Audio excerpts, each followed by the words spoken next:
Morning student, test quiz में आपका स्वागत है। आज के लेक्चर है कक्षा 11वीं का समुच्चय। समुच्चय का यह चौथा भाग है एवं अंतिम भाग है। इसमें हम समुच्चयों के अवयवों की संख्या के बारे में चर्चा करेंगे। जैसे कोई समुच्चय है ए, इसमें यदि 1 2 3 ऐसे करके 50 तक की संख्याएं लिख दी जाए तो इसमें अवयवों की संख्या को एन से दर्शाते हैं और इसको 50 कहेंगे। तो किसी भी समुच्चय में अवयवों की संख्या के उसके सामने में एन डालेंगे तो संख्या को बताएगा। तो इसमें संख्याओं के बारे में एक विशेष रिलेशन है। जैसे कोई भी दो समुच्चय है तो इसके संग में अवयवों की संख्या, ए में अवयवों की संख्या और बी में अवयवों की संख्या minus n A intersection B में, ए सर्वनिष्ठ बी में अवयवों की संख्या के बराबर होता है। इसी प्रकार तीन समुच्चय है तो उसका भी रिलेशन है। तो यहाँ पर इसी फार्मूला पर आधारित जैसे पहला क्वेश्चन है, इसमें एन ए दिया हुआ है 33, एन बी दिया हुआ है 27 और एन ए यूनियन बी, ए संग बी दिया हुआ है 58। तो इस फार्मूला में रखेंगे तो यहाँ 58 हो जाएगा, यहाँ 33 हो जाएगा, यहाँ 27 हो जाएगा और minus n A intersection B, ये निकालना है हमको। तो ये हो गया 33 27 60, 58 इधर जाएगा, ये इधर आएगा, n A intersection B equal to 60 minus 58। तो ये 2 हो गया। एन ए इंटरसेक्शन बी में 2 एलिमेंट होगा। इसी प्रकार का और रिलेशन है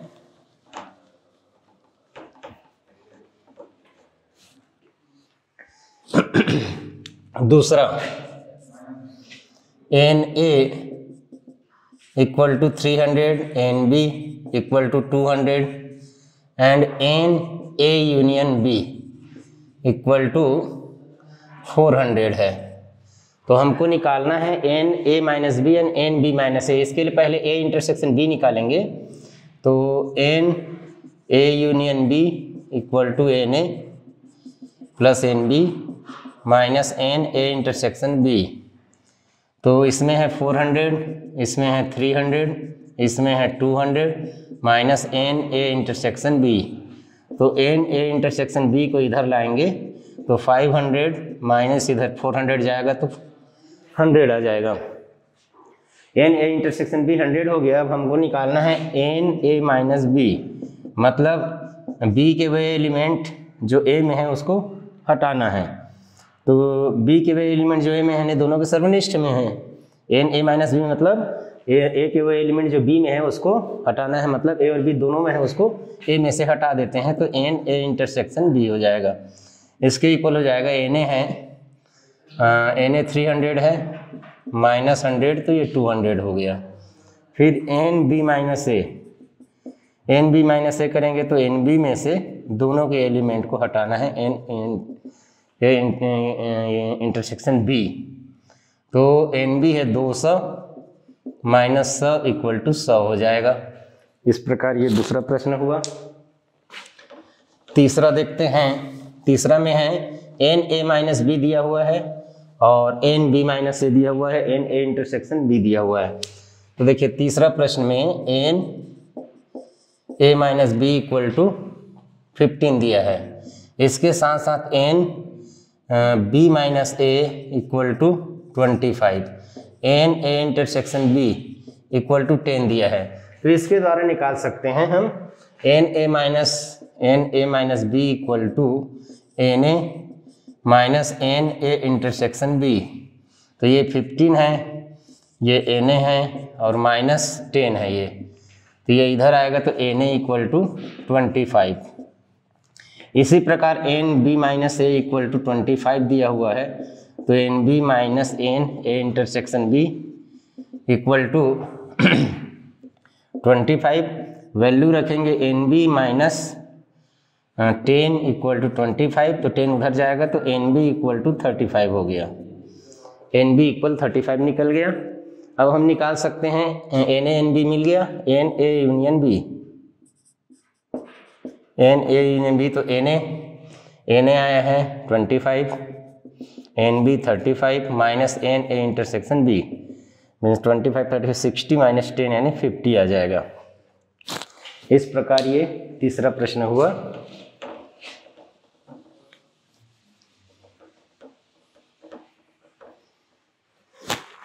देखिए इसमें अगला है 400 व्यक्तियों के समूह में 250 हिंदी तथा 200 अंग्रेजी बोल सकते हैं, कितने व्यक्ति हिंदी तथा अंग्रेजी दोनों बोल सकते हैं? तो ये भी है, इसमें हमको मानना पड़ेगा कि हिंदी बोलने वालों का समुच्चय H है, अंग्रेजी बोलने वालों का समुच्चय E है।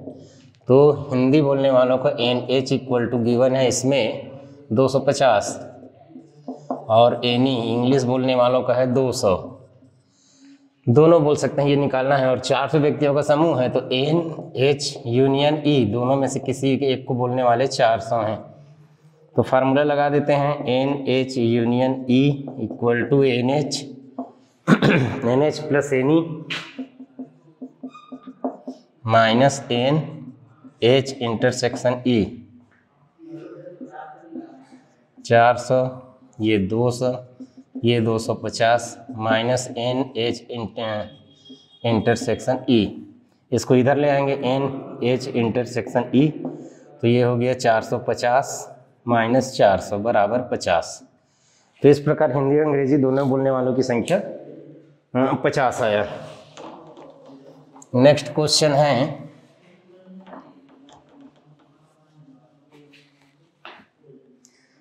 यदि A और B समुच्चय तथा U सार्वत्रिक समुच्चय है, मतलब पांचवा में है सार्वत्रिक समुच्चय, यूनिवर्सल सेट दिया हुआ है, इसका एलिमेंट है 700, उसके बाद Na दिया हुआ है 200, Nb दिया हुआ है 300 और Na इंटरसेक्शन B दिया हुआ है 100, तब A पूरक सर्वनिष्ठ B पूरक निकालना है हमको। तो सबसे पहले तो Na यूनियन B निकाल लेते हैं। Na union B equal to Na plus NB minus A intersection B equal to 400 आ गया। अब क्या है, हमको Na इंटरसेक्शन B लगाना है, तो इसमें हम डी मॉर्गन लॉ लगा देंगे। जैसे A यूनियन B में 400 है तो इसके कॉम्प्लीमेंट में A यूनियन B के कॉम्प्लीमेंट में यूनिवर्सल सेट में से Na यूनियन B को माइनस करेंगे। जब A यूनियन B का कॉम्प्लीमेंट ले रहे हैं तो ये डी मॉर्गन लॉ से ये हो जाएगा, ये समुच्चय N A complement intersection B complement, ये डी मॉर्गन लॉ कहते हैं इसको। और ये हो जाएगा NUN 700 माइनस 400, तो ये 300 के बराबर आ गया। Na डैश को सर्वनिष्ठ B डैश।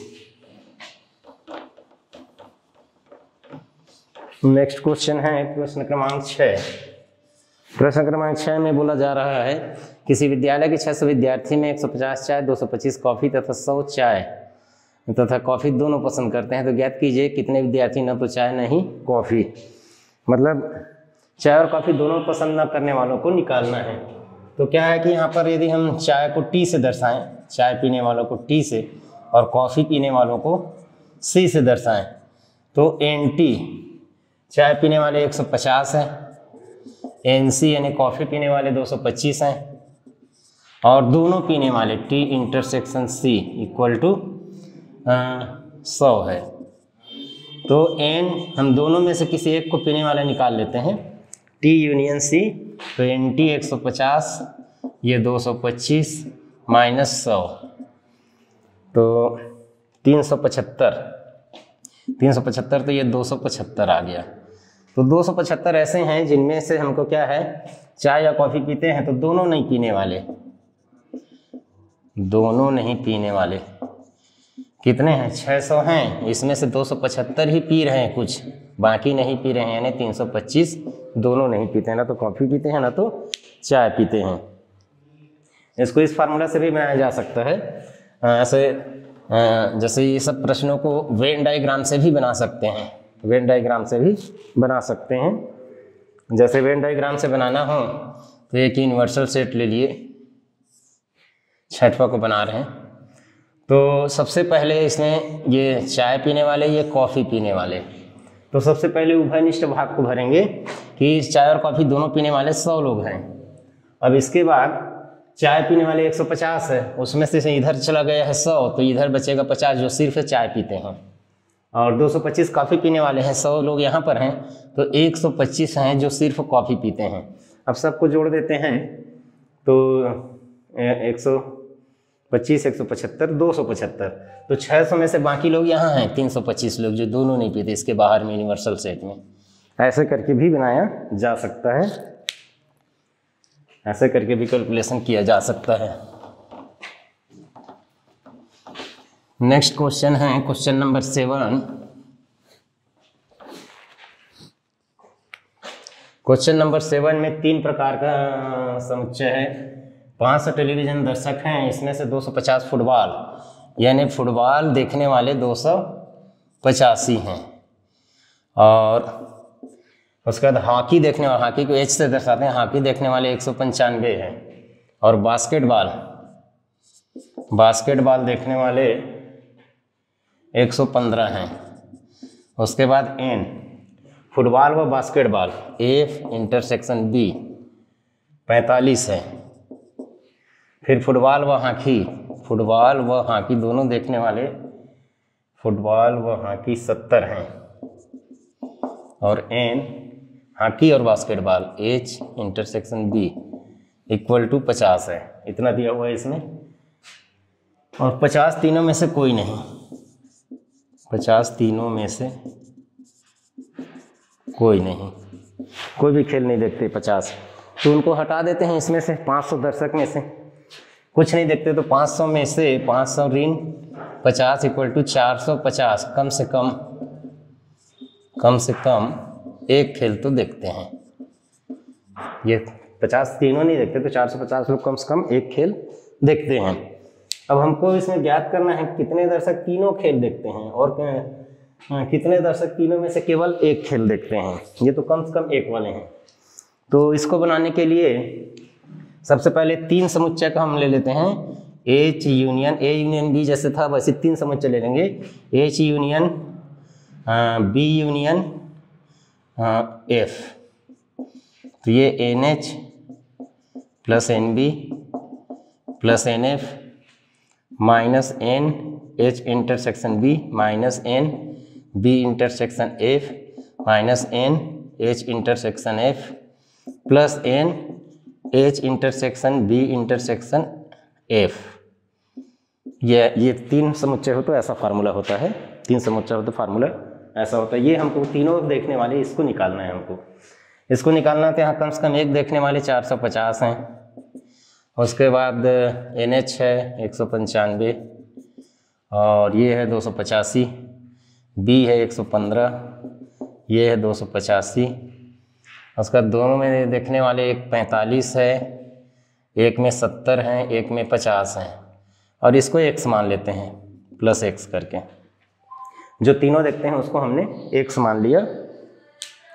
तो आगे क्या होगा इसमें, 285 और 115, 3 400 हो गया, 400, ये हो गया 595, ये मिलके 400 हुआ, ये हुआ 595 ऋण 70 और 50 120, 70 और 50 120 और 45 165 हो गया प्लस x। तो 450 बराबर 165 घटेगा तो 430 प्लस x, तो x इक्वल टू 450 ऋण 430 बराबर 20। तो 20 दर्शक ऐसे हैं जो तीनों खेल देखते हैं। अब हमको निकालना है कि तीनों में से केवल एक खेल देखने वाले, तो हम सिर्फ फुटबॉल सिर्फ ये सबको निकालना पड़ेगा हमको। अकेले फुटबॉल खेलने वाले, अकेले बास्केटबॉल खेलने वाले, ऐसा करके निकालना पड़ेगा। तो इसके लिए वेन डायग्राम ज़्यादा सही होता है। वेन डायग्राम बना लेंगे तो जल्दी बनेगा। ये जैसे है, ये है तीनों खेल वाले यहाँ 20 हैं। अब इसको मान लेते हैं हम फुटबॉल, इसको मान लेते हैं हॉकी, और इसको मान लेते हैं बास्केटबॉल। तीनों खेलने वाले ठीक बीच में आएगा, तो ये हमने इसमें 20 डाल दिया। तीनों खेलने वाले 20 हैं। उसके बाद जैसे कि वो फुटबॉल और हॉकी खेलने वाले 70 हैं, उनमें से फुटबॉल और हॉकी के एरिया ये है, और इसमें हमको 70 लिखना है, लेकिन 20 यहाँ पहले से लिखा है तो यहाँ बाहर में 50 लिख देते हैं। मतलब इसमें से 20 क्या है कि तीनों खेलते हैं, और 50 जो है फुटबॉल और हॉकी दोनों खेलते हैं, और ये तीनों खेलते हैं। ये तीनों नहीं खेलते, सिर्फ 2 खेलते हैं, ऐसा करके आएगा। उसका बास्केटबॉल और फुटबॉल का देखते हैं। बास्केटबॉल और फुटबॉल का 45 है, 45 में से 20 यहाँ है तो 25 लोग यहाँ आएंगे। उसके बाद हॉकी और बास्केटबॉल का 50 है, 20 यहाँ है तो यहाँ 30 आएंगे। तो इस प्रकार इसको हमने एंट्री कर लिया। अब फुटबॉल का देखते हैं। फुटबॉल में 285 लोग हैं। 285 में से ये फुटबॉल के घेरे में कितने लोग आ चुके हैं? 50, 20, 70 और 25 95, 70 95। तो 285 में से 95 घटा देते हैं तो ये 0 हो गया, ये 9 हो गया, 190 ऐसे हैं जो सिर्फ फुटबॉल देखते हैं। उसके बाद हम हॉकी का देखते हैं। हॉकी में 195 है, उसमें से 100 यहाँ आ चुका है, 30, 20, 50, 50, 50, 100, तो 95 लोग सिर्फ हॉकी देखते हैं। इसके बाद देखते हैं बास्केटबॉल में 115 है, 115 में से 50, 75 लोग यहाँ आ चुके हैं, 30, 20, 50 और 25, 75, तो 115 में से 75 माइनस करेंगे तो 40 आ जाएगा। 115 में से 75 माइनस करेंगे तो 40। तो सिर्फ एक खेल वाला पूछा है, तीनों में से एक खेल, तीनों में से। अब ये बनने के बाद तो कोई भी आंसर दिया जा सकता है, कोई भी आंसर, कोई भी क्वेश्चन का आंसर इसमें मिल जाएगा कि फुटबॉल ऐसे दर्शकों की संख्या जो फुटबॉल और बास्केटबॉल तो देखते हैं लेकिन हॉकी नहीं देखते, तो 25 ऐसे करके कोई भी क्वेश्चन का आंसर इसके द्वारा हो जाएगा। तीनों में से एक खेल, तीनों में से एक खेल को देखने वाले ये सब बाहर वाले हैं जो सिर्फ एक देखते हैं। 190, 95 एंड 40, तो ये 5 हो गया, 9, 9, 18, 4, 22, 325 ऐसे हैं जो तीनों में से कोई एक को देखते हैं। तो इस प्रकार समुच्चय का चैप्टर समाप्त होता है। धन्यवाद।